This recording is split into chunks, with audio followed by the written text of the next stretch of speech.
वसंतदादा पाटील सहकारी साखर कारखाना विक्रीला स्थगिती द्यावी यासाठी अनेक दिवसापासून हे प्रकट कोर्टात होते। अखेर त्यावर दिल्ली प्राधिकरण DRT न्यायालयाने विक्री प्रक्रिया रद्द केल्याची माहिती कारखाना बचाव समितीने निमंत्रक सुनील देवरे यांनी दिली आहे।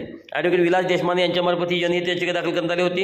या निर्णयामुळे विक्रीसाठीची पुढील कारवाई राज्य सहकारी बँकेला करावी लागणार आहे। योग्य पर्याय स्वीकारावा अशी विनंती बँक प्रशासनाने करणार असल्याने सुनील देवरे यांनी स्पष्ट केले।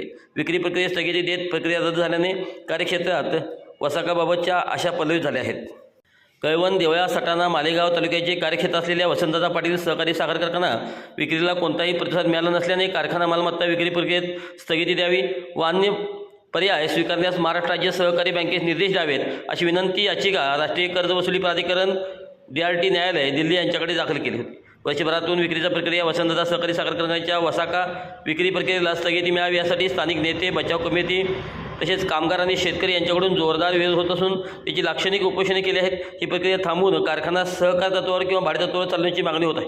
कारण कर्ज वसुलीसाठी राष्ट्रीय सहकार विकास महामंडळाच्या NCDC आदेशानुसार ऑगस्ट 2025 मध्ये त्यांचा लिलाव होणार होता।